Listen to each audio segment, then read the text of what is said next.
भाई SSC CGL के जो मेंस के एग्जाम में कुछ क्वेश्चंस आए थे, जो भी हम लोग को याद होंगे हम लोग आप लोग से डिस्कस करने वाले हैं, चाहे इंग्लिश का हुआ चाहे जीएस का हुआ। ओवरऑल पेपर का लेवल जो है वो इजी टू मॉडरेट है भाई, सबके अकॉर्डिंग है ना। और जो आपके जो टेक्स्ट बुक का लाइव मौका आ रहा था उसके अकॉर्डिंग अगर देखा जाए तो भाई वही है ना लेवल, बिल्कुल सेम लेवल है। सेम लेवल जो टेक्स्ट बुक या फिर ऑली बोर्ड पे जो लाइव मौका आता था, यानी कि ओवरऑल पेपर का लेवल इजी टू मॉडरेट ही है। बिल्कुल ये नहीं कह सकते कि हार्ड है पेपर का लेवल। जो भी मेरे भाइयों का पेपर 20 तारीख को है, परेशान बिल्कुल नहीं होना है, अच्छे से तैयारी करके जाएंगे। बस थोड़ा सा जीएस और कंप्यूटर पे ध्यान देना है। और मैथ्स में अगर कोई क्वेश्चन ऐसा मिलता है जो देखने में ईजी लग रहा है तो उस पर बहुत फंसना नहीं, क्योंकि क्वेश्चन देखने में ईजी है लेकिन कैलकुलेटिव है, यही है ना। बिल्कुल हाँ भाई, मैथ्स कैलकुलेटिव है।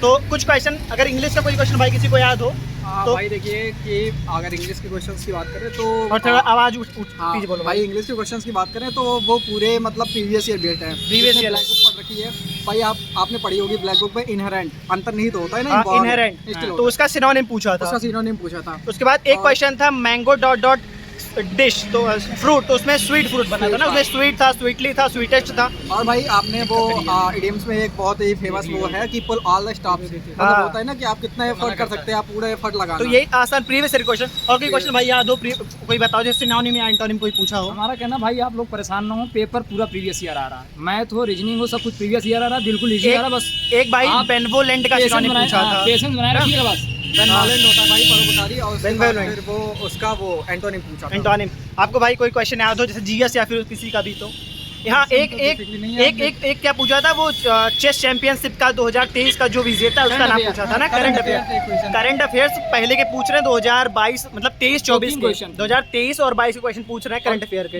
गवर्नमेंट की योजनाओं के क्वेश्चन ज्यादा हैं। हाँ, करंट अफेयर्स के क्वेश्चन 2020 के भी आए हैं। हाँ, क्योंकि आपने 2020 में कौन सी एक स्कीम लॉन्च हुई थी, वही स्कीम्स बहुत वो जो है आया था, तीन स्कीम्स क्वेश्चन थे। तो भाई करंट अफेयर तो बहुत ज़्यादा परेशान ना हो, क्योंकि बहुत पढ़ के जाओगे तब भी वो आउट ऑफ बॉक्स ही आएगा। तो इसलिए ऐसा है कि जीएस जो आ रही है, आज का जीएस हम हार्ड नहीं कह सकते उसको ना भाई, मॉडरेट तो कह सकते हैं GS, हाँ मॉडरेट, लेकिन हार्ड नहीं बोल सकते हैं। मॉडरेट लेवल की जीएस थी। मैथ्स इजी टू मॉडरेट था, कैलकुलेटिव था। इंग्लिश इजी था, इजी टू मॉडरेट था। बाकी कंप्यूटर पे थोड़ा ध्यान देना है, क्योंकि कंप्यूटर बहुत इंपॉर्टेंट है, क्योंकि कंप्यूटर पे क्वेश्चन मतलब अच्छे लेवल क्वेश्चन बन रहे हैं। कंप्यूटर अच्छे लेवल क्वेश्चन बन रहा है ना, क्वालिफाई करना मस्ट क्वेश्चन जिसका डाल देता है करना भी मस्ट है ना। और हाँ क्वालिफाइंग भी, तो उसको जैसे कम से कम 18 नंबर है ना, 18 नंबर लाना जनरल के लिए 18 नंबर लाना जरूरी है। बाकी पेपर जो है इजी आ रहा है। जिन भाइयों का पेपर 20 तारीख को है, बहुत परेशान नहीं होना है, प्रीवियस ईयर पे फोकस्ड रहिए। और ये जो आपके ऑली बोर्ड के मॉक टेस्ट होते थे, पंडित के होते थे, आरबी वाले होते थे, ये सभी इरिलेवेंट है भाई। इरिलेवेंट तो नहीं कहेंगे, पर मोस्ट प्रोबेबली आप टेक्स्ट बुक पे रिलाई कर सकते हैं। हाँ, टेक्स्ट बुक का वही आएगा। और टेक्स्ट जो लाइव मॉक आते थे, खासकर जो लाइव मॉक चाहिए आपके ऑली बोर्ड पे भी जो लाइव मॉक आता था वो भी इजी रहता था, है ना। हाँ, लाइव मॉक लेवल वही है। रीजनिंग में तो सेम वही था। इंग्लिश काफ़ी सही। अच्छा, ये रीजनिंग के जो एक दो क्वेश्चन मतलब कि थोड़ा कैलकुलेटिव आए थे ना रीजनिंग में। हाँ, थोड़ा मतलब सीरीज के जो आया था वो थोड़ा मतलब। और स्टेटमेंट एंड कंक्लूजन, इसके क्वेश्चन ज़्यादा आ रहे हैं। जैसे कि आप देख रहे होंगे यूपी पुलिस में भी इसके क्वेश्चन देखने को मिलते हैं। तो ये सारी चीज़ें आपको ध्यान रखना है। साथ में एक इनइक्वलिटी वाला भी एक क्वेश्चन आया था। इसके अलावा ब्लड रिलेशन का क्वेश्चन नहीं आया था शायद, दो था भाई, दो था ब्लड रिलेशन का क्वेश्चन था। ब्लड रिलेशन के क्वेश्चन थे, एक पत्नी से संबंधित। हाँ, ठीक, ये क्वेश्चन था। और इसके अलावा शायद डाइस का एक क्वेश्चन आया था, डाइस का एक क्वेश्चन था। सिंपल था। और कहाँ से आए थे क्वेश्चन? सीरीज से क्वेश्चन थे, सीरीज से क्वेश्चन थे। हाँ, तो ये चीज़ें आपको ध्यान रखनी है। स्टेटमेंट और कंक्लूजन वाला विशेष ध्यान रखना है, उसमें 4 से 5 क्वेश्चन थे। तर्क, हाँ, स्टेटमेंट एंड कंक्लूजन ध्यान रखना है। अगर हम मैथ्स की सिंपल क्वेश्चन था। और अगर मैथ्स की बात की जाए भाई ना, मैथ में ट्रिग्नोमेट्री से क्वेश्चन था। बाकी हाँ, हाइट एंड डिस्टेंस से क्वेश्चन ही नहीं पूछा, हाइट क्वेश्चन नहीं था। और वो उसका भी तो नहीं था आपका, जो ये सीआई से नहीं था, कंपाउंड इंटरेस्ट के क्वेश्चन नहीं था।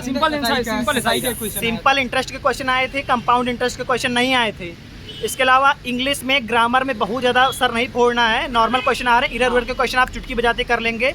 वो क्या प्रीवियस ईयर अगर किए होंगे तो बहुत आसानी से हो जाएगा। आपको देना पड़ेगा 5%। नहीं यार बहुत आसानी पैरा आसान दिन का परेशान हुआ भाई कोई पैराजम्मल में भाई उतना भी ज़्यादा टफ नहीं था।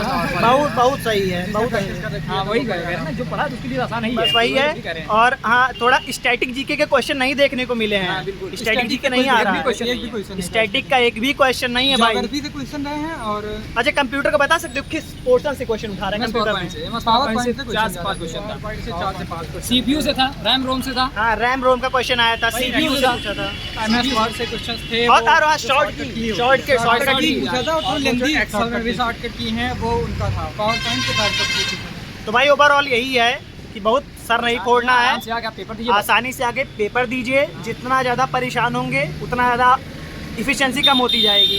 तो जो भी पढ़े हैं आप बस उसी पे रिलाई कीजिए, और हेक्टिक नहीं होना है कि बहुत ज़्यादा नहीं, क्वेश्चन में फंसना नहीं है। देखिए पेपर क्वालिफाई करने का मेन तरीका है कि टाइम मैनेजमेंट, बस टाइम मैनेज करना है। किसी भी क्वेश्चन पे इतना टाइम नहीं दे देना है कि आगे वाले क्वेश्चन छूट जाए, बस यही है। बाकी ओवरऑल पेपर ठीक था। तो और कोई कंक्लूड करना चाहेगा कुछ? भाई नॉर्मल है एकदम। और जैसे आइए आपने इतने साल से में तैयारी करी है, फेज रखा है तो आज भी रख के आइए, बड़े आराम से हो जाएगा। हो जाएगा ना जानसु भाई? सब लोग बड़े अच्छे से आइए और बड़े पेशेंस के साथ पेपर दीजिए क्योंकि पेपर बहुत ज़्यादा टफ है। पेपर पूरा तो previous year अगर का टाइम मैनेजमेंट करके चलेंगे तो आराम से पूरा क्वेश्चन हो जाएगा। CSL और अगर थोड़ा हेक्टिक हो जाएंगे तो फिर उसमें हाँ? दिक्कत मेंस का पेपर सेम है, CGL CGL CHSL, हाँ मतलब ये इन्होंने डिफाइन नहीं किया है कि ये ग्रेजुएट लेवल वालों का पेपर है और एक 12th पास वालों का है। वही सेम पेपर है। CGL CHSL मेंस दोनों सेम ही है। मैथ बिल्कुल चाहिए। और अगर तीनों में सब चारों सब्जेक्ट में सबसे ज़्यादा इजी की बात की जाए वो इंग्लिश है ना, इंग्लिश उसके बाद reasoning, English math, reasoning. English तो आसान और जीएस। तो भाई यही इतना है। चैनल पर जितने भाई रहेंगे सब्सक्राइब जरूर कर लीजिएगा, वीडियो को लाइक करिएगा आप लोग और शेयर करिएगा अपने दोस्तों तक। फिर मिलता है कि नई वीडियो में, तब तक के लिए जय हिंद।